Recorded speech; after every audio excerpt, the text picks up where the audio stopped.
ভারতের দাদা বাবুদেরকে সন্তুষ্ট করার জন্য একজন দাড়ি এবং টুপি পরা ব্যক্তিকে ফাঁসির রায় দেওয়া হয়েছে। তা না হলে একটা মামলার মেইন স্ট্রিম আসামি যারা, একটা প্রথম সারির আসামি যারা, তাদেরকে দেওয়া হলো মুক্তি, আর যেই ব্যক্তি নিরীহ একজন ব্যক্তি তাকে দেওয়া হলো ফাঁসির দণ্ড। এটা কি কোনো রায় হতে পারে? আমি এই রায়ের মাধ্যমে এই কথা দাবি করতে চাই না তাহলে কি লুৎফুজ্জামান বাবর, আরিফুল হক চৌধুরী তাদেরও কি ফাঁসি হওয়া উচিত? মোটেও নয়।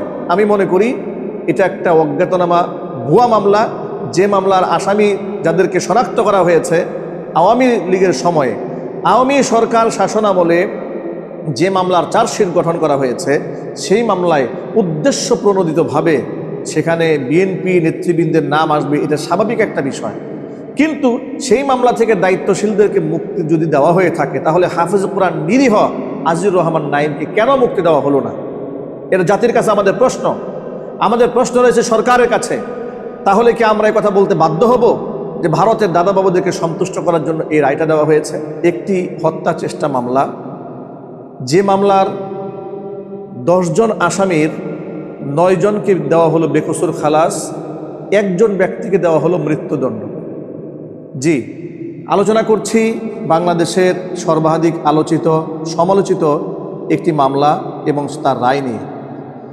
2004 সালে 21 জুন সুনামগঞ্জ জেলার দিরাই উপজেলাতে আওয়ামী লীগের একটি সমাবেশে গ্রেনেড হামলা হয়। সেখানে 29 জন ব্যক্তি আহত হয়, একজন ব্যক্তি নিহত হয়। সুরঞ্জিত সিং গুপ্ত কোনো মতে প্রাণে বেঁচে যান। সেখানে একটি মামলা দায়ের হয়, যে মামলাতে অজ্ঞাতনামা আসামিদের বিরুদ্ধে এসআই হেলাল উদ্দিন একটি মামলা দায়ের করেন। 2004 সালের সেই মামলার প্রতিবেদন জমা হয় 2020 সালের, অর্থাৎ একটি মামলার প্রতিবেদন তৈরি করতে সময় লেগেছে টানা 16টি বছর। এরপরে 2020 সালের 22শে অক্টোবর 10 জন চার্জশিটভুক্ত আসামির বিরুদ্ধে বিচার কার্য শুরু হয়। 2026 সালে এসে সে মামলার রায় হয় 25শে জুন। আশ্চর্যের ব্যাপার, যে অজ্ঞাতনামা মামলা করা হয় 2004 সালে, 2020 সালে এসে সেই মামলার প্রতিবেদন জমা দেওয়া হয়, যেখানে চার্জশিটভুক্ত বিএনপির 10 জন বাঘা ভাগা নেতৃবৃন্দের নাম রয়েছে। এই 10 জন আসামির মধ্যে 9 জনকেই বেকসুর খালাস দেওয়া হয়, একজন ব্যক্তিকে ফাঁসির দণ্ড দেওয়া হয়। এমন একটা হাস্যকর আইন এবং হাস্যকর রায়ের বিরুদ্ধে গোটা বাংলাদেশের সচেতন মহল ফুঁসে উঠেছে। আমরা অবাক বিস্ময়ে দেখেছি লুৎফুজ্জামান বাবর, আরিফুল হক চৌধুরী সহ যেখানে বাঘা ভাগা ব্যক্তিদেরকে এই মামলা থেকে বেকসুর খালাস দেওয়া হয়েছে, সেখানে আজিজুর রহমান নাঈম, একজন হাফেজ কোরআন, তাকে ফাঁসির দণ্ড দেওয়া হয়েছে। যে মিথ্যা মামলায় ইতোমধ্যে এই হাফেজ কোরআন 20 বছর কারাবরণ করেছেন। জেল থেকে বের হয়ে আসার পরে তিনি দেখেছেন তার বাবা এবং মা উভয় মৃত্যুবরণ করেছেন। সেই ব্যক্তির বিরুদ্ধে 2026 সালে এসে তাকে মৃত্যুদণ্ডের রায় দেওয়া হলো। আমরা ঘৃণা ভরে এই রায়কে প্রত্যাখ্যান করছি।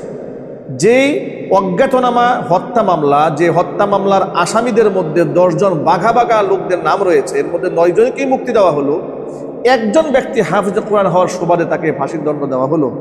এটা কোন ধরনের রায়? এটা কোন ধরনের আইন? এটা কোন ধরনের সুশাসন? আমরা তো এই বিচারকের ইনসাফ নিয়ে আমরা প্রশ্ন তুলতে চাই। আমরা তো মনে করি, এটা গোটা বাংলাদেশের সচেতন মানুষ মনে করে, ভারতের দাদা বাবুদেরকে সন্তুষ্ট করার জন্য একজন দাড়ি এবং টুপি পরা ব্যক্তিকে ফাঁসির রায় দেওয়া হয়েছে। তা না হলে একটা মামলার মেইন স্ট্রিম আসামি যারা, একটা প্রথম সারির আসামি যারা, তাদেরকে দেওয়া হলো মুক্তি, আর যেই ব্যক্তি নিরীহ একজন ব্যক্তি তাকে দেওয়া হলো ফাঁসির দণ্ড। এটা কি কোনো রায় হতে পারে? আমি এই রায়ের মাধ্যমে এই কথা দাবি করতে চাই না তাহলে কি লুৎফুজ্জামান বাবর, আরিফুল হক চৌধুরী তাদেরও কি ফাঁসি হওয়া উচিত? মোটেও নয়। আমি মনে করি এটা একটা অজ্ঞাতনামা ভুয়া মামলা, যে মামলার আসামি যাদেরকে শনাক্ত করা হয়েছে আওয়ামী লীগের সময়ে, আওয়ামী সরকার শাসনামলে যে মামলার চার্জশিট গঠন করা হয়েছে, সেই মামলায় উদ্দেশ্য প্রণোদিতভাবে সেখানে বিএনপি নেতৃবৃন্দের নাম আসবে, এটা স্বাভাবিক একটা বিষয়। কিন্তু সেই মামলা থেকে দায়িত্বশীলদেরকে মুক্তি যদি দেওয়া হয়ে থাকে, তাহলে হাফেজ কোরআন নিরীহ আজিজুর রহমান নাঈমকে কেন মুক্তি দেওয়া হলো না? এটা জাতির কাছে আমাদের প্রশ্ন। আমাদের প্রশ্ন রয়েছে সরকারের কাছে। তাহলে কি আমরা এই কথা বলতে বাধ্য হব যে ভারতের দাদা বাবুদেরকে সন্তুষ্ট করার জন্য এই রায়টা দেওয়া হয়েছে? জমিয়তের দায়িত্বশীল নেতৃবৃন্দের দৃষ্টি আকর্ষণ করছি। জমিয়তের নেতারা আপনারা তো বলেন যে আমরা সরকারের অন্তর্ভুক্ত রয়েছি, সরকারের একটা অংশ আমরা রয়েছি, যদিও আপনারা নির্বাচনে পাশ করতে পারেননি। নির্বাচনে পাশ করতে না পেরে আপনারা অনেক ক্ষোভ ঝেড়েছেন বিএনপির উপরে, তারপরেও আপনারা বলেছেন যে আপনারা সরকারেই রয়েছে।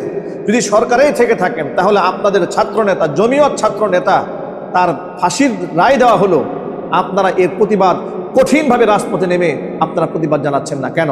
আমরা বলতে চাই, আপামর জনসাধারণ, সর্বসাধারণকে আমরা সামনে নিয়ে রাজপথে নামতে আমরা বাধ্য হব। যদি এই নিরীহ হাফেজ আজিজুর রহমানকে নিঃশর্তভাবে তাকে মুক্তি দেওয়া না হয়, তাকে যদি জুলুম এবং নির্যাতনের স্টিম রুলার তার উপর চালানো হয়, তাহলে গোটা বাংলাদেশের মানুষ রাজপথে নামতে বাধ্য হবে।